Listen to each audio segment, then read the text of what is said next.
As the sun rises, the birds take peculiar interest in the visitor. 2 by 3, they swoop in to get a closer look. They talk among themselves, jeering and making sport of the hack. 2 older shags watch the young dive through and around the visitor, collecting on the fence wire to take turns buzzing the creature from tree to fence and back again. The farmer, waking from his drunken slumber, is amused by their antics. They really don't know what to make of you. He snickers at their indecisive behavior. Standing to his feet, he begins to whistle a tune from the Heavenly Highway hymnal, bringing in the sheaves. The sound alerts the birds, and they take notice of him suddenly. As if on cue, the birds begin to rise in volume with catcalls and jeers, to the point of drowning out the thin whistle of the farmer. He whistles louder as not to be outdone by the shagnasties. They, in turn, ratchet up the jeering, taunting, and laughing, completely muting out the man's ability to think or hear. They begin to circle the tree above where the farmer had been resting. The increasing volume forces the farmer to buckle over. Grabbing his ears, he groans and gathers his strength to plunge upward with a guttural scream that is launched from the boots of his rotten soul. To hell with you all! And then, silence, as if the birds understood what had been said. A blade of grass frozen in a moment, eerily quiet. He shakes his watch for life. It too has ceased. He looks up, and a million eyes are pushing through his frame like a million pinpricks perforating his skin. Tormented visions of feathery black pallbearers carry his lifeless body, laying it to rest in some dark patch, as the flock scratches dirt over his face, filling his orifices until there is nothing to reckon with. Then, movement. One of the old birds calls out a sound that is different from anything he has ever heard, like the hollow cry from an old woman or the high-pitched whining of a rabbit in distress. Little by little, the birds leave the fence and coagulate in the tree. So many it can scarcely hold their weight. A coronation has begun. The eldest and wisest bird circles the tree many times, circling and winding downward, until he alone takes rest on the shoulder of the new arrival. The old scruff looks down into the dark sockets of the scarebilly with deep penetrating jujus. Suddenly, without provocation, the old shag jumps to the ground and rifles out a bloodletting screech, akin to something having its bones crushed by a boa constrictor. 2 captains dive from the tree and lay pieces of bread at the feet of the old weather-beaten crow. This causes the farmer angst, and just for a moment, he can sense the black devil is reasoning out his next move. And in one motion, he snatches the bread and with a leap places it inside the mouth of the scarebilly.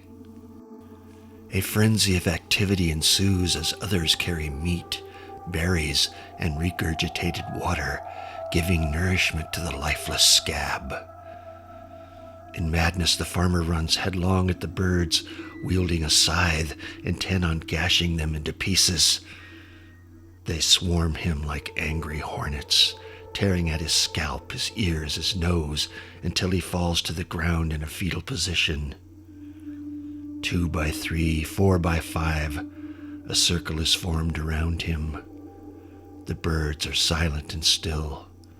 Penetrating juju eyes bear down on him. As he lay quivering in the hot sun, and without ceremony, the crows began to depart, from the oldest to the youngest, They fly up into the tree to spectate. Blood running from his ears, nose, and neck. He makes it to his feet, and facing them, he shouts, "You think you're bigger than me? You think you're smarter? You're just foolish birds not worthy of my dog's palate. But you'll soon get your comeuppance.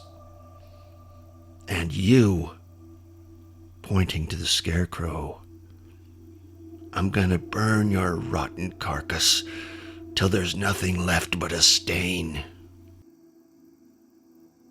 Looking to the sky, he taunts God.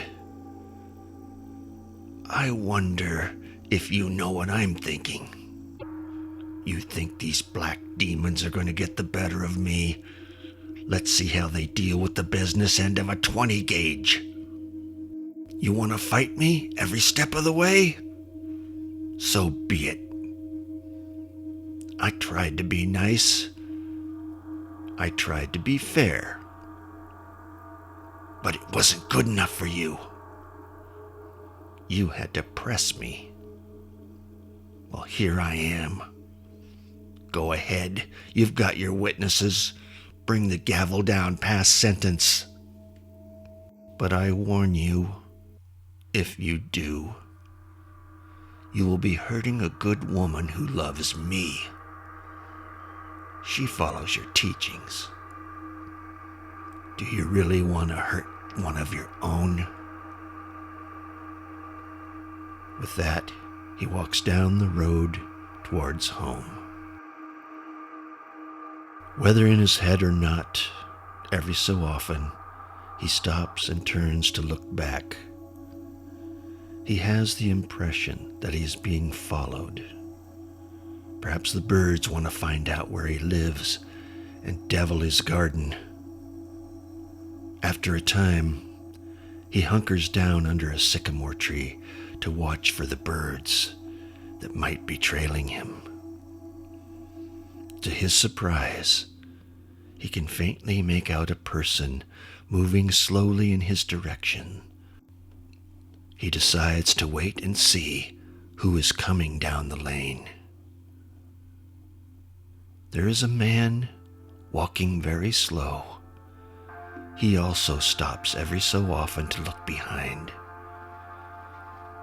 He positions himself behind the tree. He grabs a good-sized rock and waits to bash in his head if necessary. At about 100 yards, the person ditches into the woods out of sight, leaving him at a disadvantage. He moves away from the tree and out into the road to face him head on. Walking a few steps, he stops to listen. A few more steps, but nothing. Just silence. The filthy birds had punctured his eardrums. The air is filled with the sound of hissing ocean. A few steps forward, and the smell of rotting deer carcass draws his attention. And then a shadow from behind freezes him. He tightens his grip on the rock and slowly turns to face his assailant, but drops the rock at the sight of Preacher Tom Hartley.